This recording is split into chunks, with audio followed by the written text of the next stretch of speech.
What's up? What's up? It's K.Honesty, and I'm about to review College Hill Celebrity Edition, Season 2, Episode 3. So if you haven't seen the third episode of College Hill Season 2, Celebrity Edition, Episode 3, then turn this video off. Go watch the episode, come back and watch this video. Anything I say is my expressions, my opinions. It does not reflect anyone or anything associated with the show. These are my feelings about what I'm talking about that's coming from my head. Yeah, please like this video and subscribe to my channel. It's super easy, quick, free. All that to support my channel literally takes less than like 4 seconds. So go like this video and subscribe to my channel.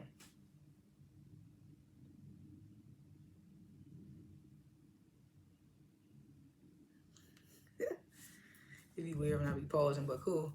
Okay, what else was I supposed to say? I'm not a public speaker, so I will tend to stutter, pause. You're going to hear me say like 1,000 times, so like 1,000 times, whatever. All that good stuff. See, I have to say just now. Is there anything else I was supposed to say? Definitely got my handy dandy water bottle that I will be drinking from. I just had me a cup of coffee too while I was doing my review of Tyler Perry's Ruthless, so go check that out too. So, and I just smoked while I was doing my review of Power. I just did 3 reviews today, so go check out those 2 reviews too after you watch this one, of course. But yeah, I'm feeling good right now, so all I need is my little water bottle. What else? I do like to grade the videos. I like to grade the episodes before and after my videos. I'm going to grade this episode I guess I'm going to give it an A-. Everybody back on good terms. There were some funny little moments. We had a couple of little pranks in there, so I give it an A-. Did I forget to say anything? Okay, last chance. If you haven't seen the third episode of College Hill Celebrity Edition Season 2, turn this video off because I'm about to spoil the entire episode. Cool beans. Okay. So we get this first scene. Everybody's in the house getting ready for school. Or are they getting ready for school or are they just chilling? I don't know. One or the other. But everybody's looking for Ray J. Like, where's Ray J? So we get Quay in New York. They sitting down talking about the excitement of them going to this museum. And we get this funny little moment. New York her pronunciation is just gone. Like, she can't pronounce, what's the word? Curriculum. And now on here, Quay has to tell her. She keeps saying HCBU. And he keeps saying HBCU. HBCU. And she keeps saying HCBU. And I'm just like, oh, get it together, New York. And then we get this scene, Parker and Jocelyn, they apologize to each other. And Parker says she does watch Jocelyn on TV, so man, that had me think, because I was thinking, because when she first came in the house, they told her she was going to be room with Jocelyn, and she was all excited, like, yes! And I was just like, really? Like, you should not be excited about that. And then it backfired on her ass when Jocelyn locked her ass out of their room for like 6 hours. So I was just like, it backfired on your ass. But she has been watching Jocelyn on TV, so she knows exactly the type of person that Jocelyn is. And you still decided that this was the type of situation you wanted to be in with her. But I'm just like, okay, Parker. So they had that little moment. They apologized to each other because she was like, I realized that all the women had their little kumbayas and I wasn't there to have it with them. So, because I was just saying that last episode, I was like, everything cool except Parker and Jocelyn still kind of got a tiff. But they make up or whatever. So, then the group, they arrived to the Equal Justice Initiative Legacy Museum.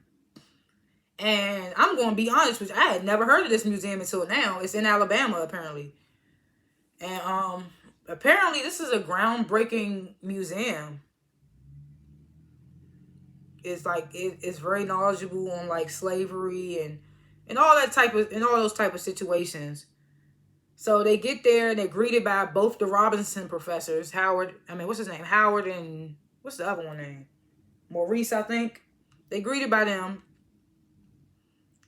So they tell them that they got to get into pairs and pick one of the topics in the museum to present information about as their assignment. So the topics were slavery, segregation, lynching, mass incarceration, racial terror. Those are the topics. So they enter the museum, and it's super overwhelming from what they showing us on screen. Because, before they went in, I think they said something about we can't show too much because, like, privacy laws and stuff. But from what they show us, it's super overwhelming. Being an African American, you can't look at the stuff that you see in that museum and not feel away. So they showing all types of slaves and all the circumstances that they went through, all that stuff. So we already knew that that's going to happen. And Amber is like giving details in her confessional about what they seeing. Like they come into the museum and you can see like the waves, and you can see the depictions of slaves' heads sticking out the sand, showing that how many slaves died in the Atlantic Ocean. Over 2 million died during what they call the Middle Passage. And man, when I saw the damn signs like Negroes for sale, I've seen that somewhere else too. It's just like, it just makes me sick to see that type. It's like, it's just so crazy. It always so crazy to me that way back when in that time that people really looked at other human beings and said, you shouldn't be allowed you shouldn't be allowed what we doing just because you a different skin color. Like, I just can't believe that type of stuff really, really happened. Like slavery. It's so crazy to me that you would look at somebody and just because they're a different color, you would say, oh, they not a human being because they not my color. Even though they breathing and walking and talking just like you are. That's so crazy to me. But yeah, that shit had me a little teared up too. I ain't even gonna hold you. Especially seeing them signs say for sale Negroes, like giving a weight description and all. It's just it made me sick. Seeing the damn picture of the black mom being hung with her son, her young son, and all these white people are just out there like having a parade like it's a celebration. Like that shit makes me so irritated. Like, not even irritated, like it makes me angry. I don't care. Call me aggressive black woman. I don't care. That shit makes me so angry. Just seeing stuff like that. So the group, they all in their different confessional scenes giving their feelings on what they seeing as they in the museum. And then they start showing all our heroes. I was like, yes, lighten the mood up. They started to show MLK, Rosa Parks, Black Panthers, all that good stuff. Showing like what they did to make a change for us, make a way for us. Like that's why when I be rapping, I be wanting to talk about like when I do my raps, most of my raps be about like Black history and stuff, but not all of them. Cause sometimes I get gritty and I go ratchet. But when I rap, I like to talk about my people. I like to talk about how I love being Black and stuff like that. And I'm so grateful for these heroes like MLK and Rosa Parks and all that, etc. for paving the way for us and making and giving us a voice and giving us giving us everything that we got today. It's because of them, like that we can stand here and we can do the things that we could do. So I'm so grateful for that. Like it was just overwhelming. That whole scene was very overwhelming. If I ever go to Alabama, I definitely will go to that museum. So then Amber says, she was like, as an activist, I'm so grateful for these. I mean, I get where she was coming from, but I'm like, girl, the slut walk is not what MLK had in mind, okay? I was just like, girl, like, chill out, bruh. I was like, but go off, Amber. Okay, whatever. So back at the house, Iman, he's back. I was like, okay, Iman seems like he's serious about this. Like, Ray J don't seem like it, but Iman probably had something serious to handle. Had to leave. So he's back. The group was like, the group decides that they want to play a prank on Iman. So Orion and Jocelyn and Iman, they come into Quay's room. Quay sitting down on the bed. And they tricked me with this too, because when they showed the previous for this scene, when they showed the previous clip for this scene, I thought it was serious. And I was like, there go Jocelyn ass again, doing some dumb shit, getting into it with somebody else. And a man this time. The whole time, it was a prank. So Quay sitting down in the bed, Jocelyn, Orion, Iman coming in. Quay was like, I ain't even trying to be rude. I mean, no disrespect or whatever, but I don't even think you should be up here, Jocelyn. Says that to Jocelyn. So then Jocelyn takes the water bottle and starts throwing all the water on Quay, all over Quay's face. Iman's face was priceless, bro. It was so funny. You could tell he bought it hook, line, and sinker, bro. It was so funny. So Iman in this confession was talking about some, damn, I thought the tension would have died down. But as I'm coming in here, I could tell that it's still beef. So I was like, dang, they really got Iman. So Jocelyn throws the water on Quay. So Iman kind of steps in and holds Quay back because Quay gets to stand up. And Iman was like, let it rock. Just let it, like, basically, like, just let it ride. Like let it ride, Quay. We know she was wrong. Let it ride. He don't say that, but, you know, let it ride. So Quay was like, but that was disrespectful, right? That was disrespectful. So they planned the part hella good. So Orion looking at Jocelyn like, oh, why you do that, Jocelyn? So Orion wasn't in on the joke. Everybody else was, but Orion. So Orion was like, oh, why you do that, Jocelyn?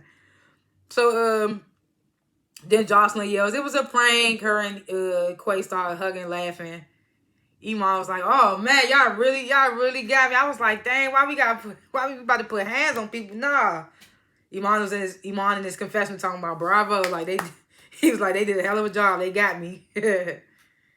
I was like, yeah, they fooled me too, because I definitely thought from seeing a clip of that scene when they was before they aired the episode, I definitely thought that was real.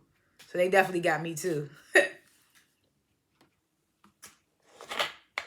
So now Amber, New York, Jocelyn, they sitting down by the fire. And Amber says in her confessional, she was like, well, the group decided that if you leave and you come back, you getting pranked. So now it's Ray J's turn. So Ray J FaceTimes, not Ray J.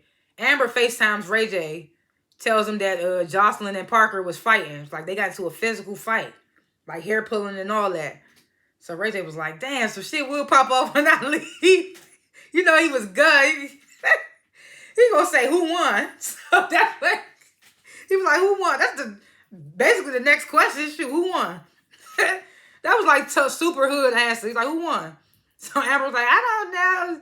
Jocelyn pulls the phone and talks about something. Oh, you know that's Cap. You know I ain't fighting out here. That's Cap. And I was just like, girl, why you had to ruin the prank so quick? They could have let that joke ride until he came back to the house. I mean, well, granted, they didn't know if Ray J was coming back on that, but I mean, I feel like they should have let that joke ride a little longer. He could have came back in the house and he'd have been like, oh man, I gotta get y'all to make back up. And then they could have got him like they got Iman, but it is what it is, whatever. So it's the next morning. Iman wakes up earlier than the rest of his castmates, goes to the museum that they went to the day before to check it out because, you know, he wasn't there. He seems focused. Like he wants to make sure he don't fall behind. So I was like, unlike Ray J, Iman's all in. Even though he had to step away, he came back, he trying to get his shit done. So I was like, kudos to Iman. When they gonna show him sewing? Because you know he said something about he wanted to learn sewing. So is he gonna be in a sewing class or something? Let's this top. So the group, they arrived to Dr. Robinson's class. They give their presentations on the topics that they chose from the museum. So New York and Parker, they speak on mass incarceration. Orion and Jocelyn, they speak on racial terror. Well, Orion speaks on racial terror. I don't know what the fuck Jocelyn was really even talking about. I mean, I get what she was saying, but... So then, and then Amber Rose and Quay, they speak on segregation. And then Iman just gives his, like, feelings on what... he gives his feelings after seeing what he saw in the museum, like, basically. So then Dr. Robinson was like, well, I see Willie Norwood's not hit. That caught some of them off guard. They did not know his name was William. But Dr. Robinson said Willie. So I thought that was funny. I knew his name was Willie from Love and Hip Hop. I remember Princess saying that shit one day. But Parker was in her confessional. She said, Dr. Robinson said Willie. And I was like, sir, who the fuck is that? I thought that was funny, though. I was like, they did not know his name was Willie. William, because Dr. Robinson said Willie. So Quay, Parker, and New York, they all signed up for spirit squads or in some shape or form. New York's was like the flag girls, Quay's with the drumline, Parker's with the dancers. They're called the Stingettes.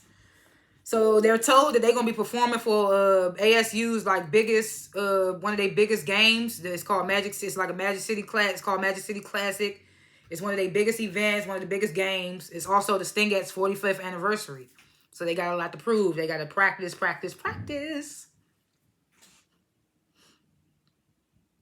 Then we get this little hilarious ass moment back at the house. So Amber trying to take the tag off one of her shirts. Cannot do it. So she takes it to Quay. She's like, yo, do you take this tag off? Quay ass struggling. Like, hell, can't he get up? He was like, wait, because I'm a man. Like, no, wait. And then Amber was like, New York, can you do this? New York comes in there and pulls and rips that joint off with one rip. Like, Quay was like, he was like, what? He was like, I'm a man. Like, you just ripped that like you was fucking Incredible Hulk. I was like, that's it. I thought that was a funny ass scene. Like I said, I like them little filler scenes. If they gonna be funny like that, I appreciate them. But when we get little stupid filler scenes that we don't need, like they be doing on Real Housewives, then I'd be like, okay, whatever. Ray J comes back. He greeting everybody as they getting out the sprinter from school.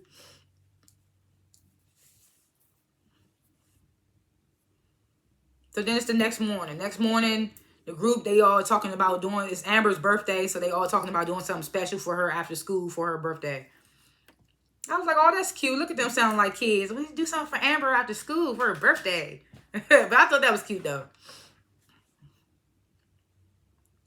So the group, they gets to, now they in a new class. They go to acting class with their teacher, Mr. Martin. So Ray J, he feels as though I've been acting all my life. I've been acting since a kid. I don't need this class. So he being super disrespectful. He starts off by fake sleeping, fake snoring or whatever. Mr. Martin was like, all right, flip your shades.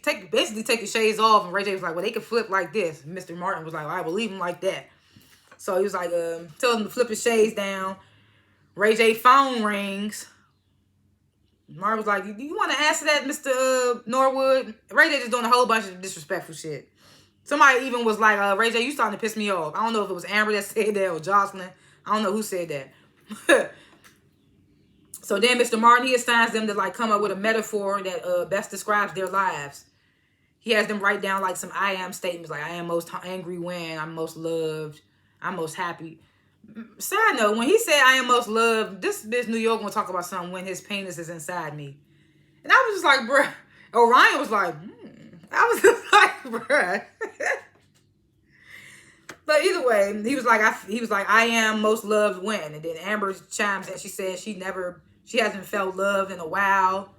Says she's not happy.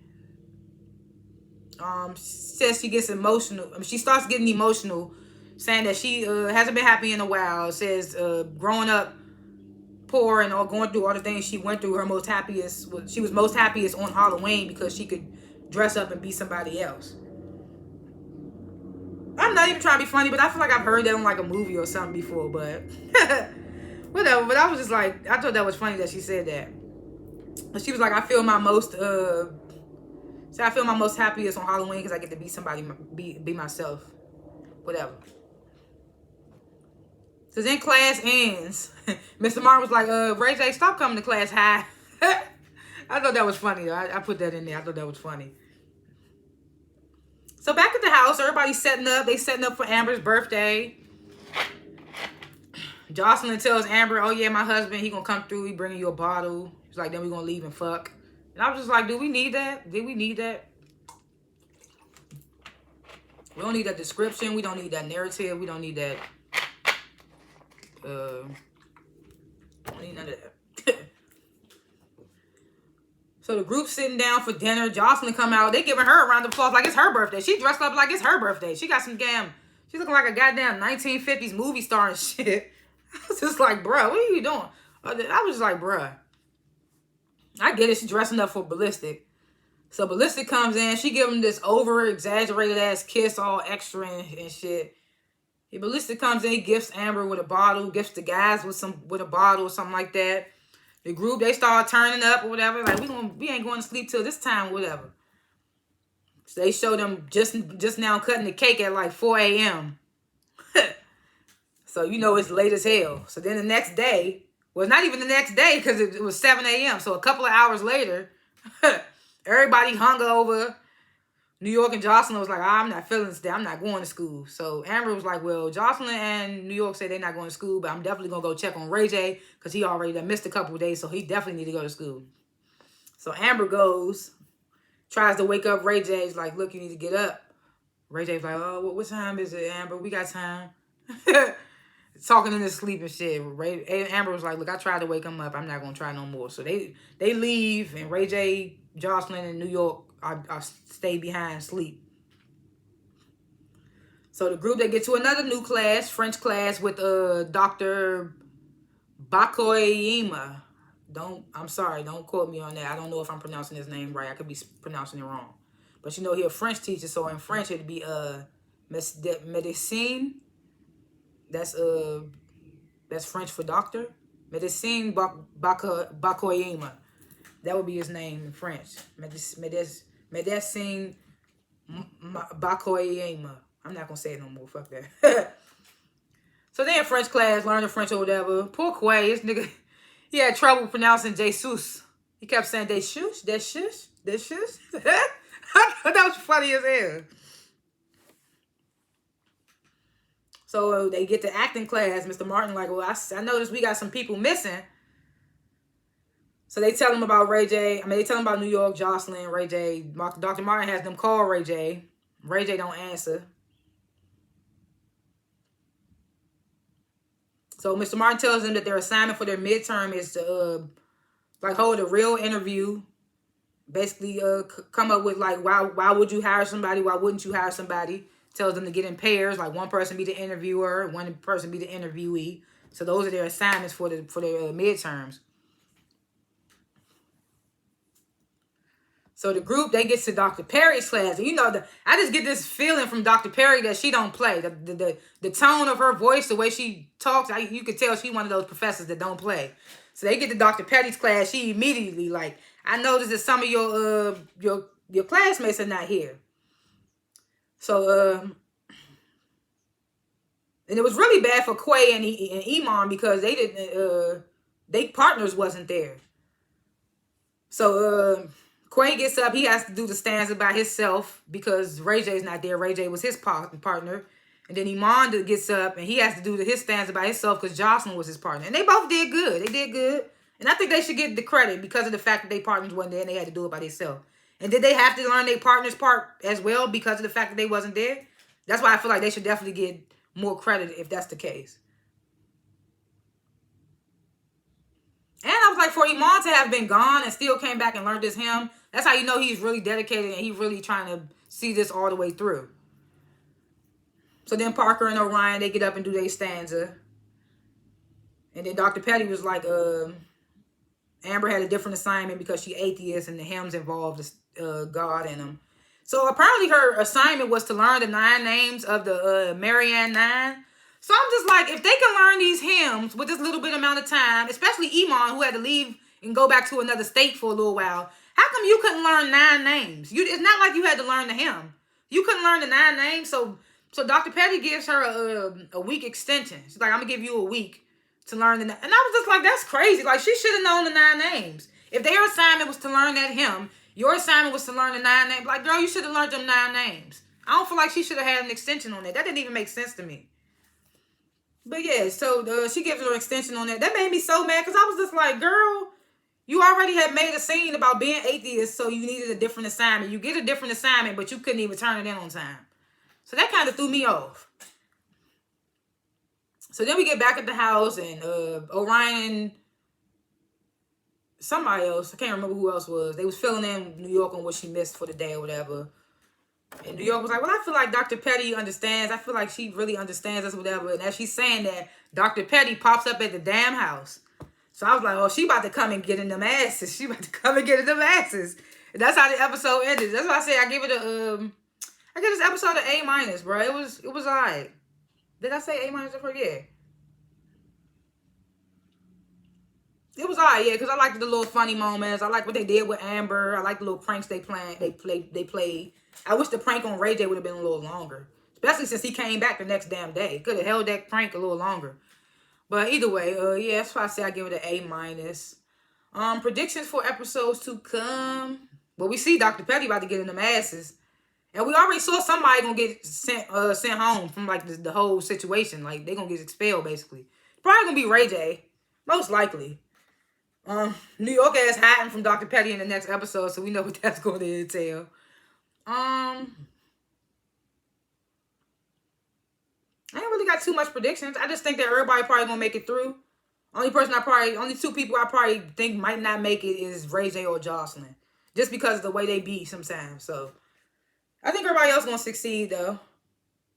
But yeah, those are my predictions for episodes to come. Thanks for watching this video, and please like this video and subscribe to my channel. Yeah, and comment below what you thought of the episode, what you would grade the episode, if I missed anything, what you thought about what I talked about, all that good stuff. Yeah, again, like this video and subscribe to my channel. Hit the share button and notification bell if you want to. Yeah. I won't be squinting no more. I'm about to go get my glasses as soon as I finish this review. So I won't be squinting looking at my notes no more. I'm about to have my glasses. So the next review, I will have my glasses. But yeah, other than that, thanks again for watching, and I will see y'all next time. Peace.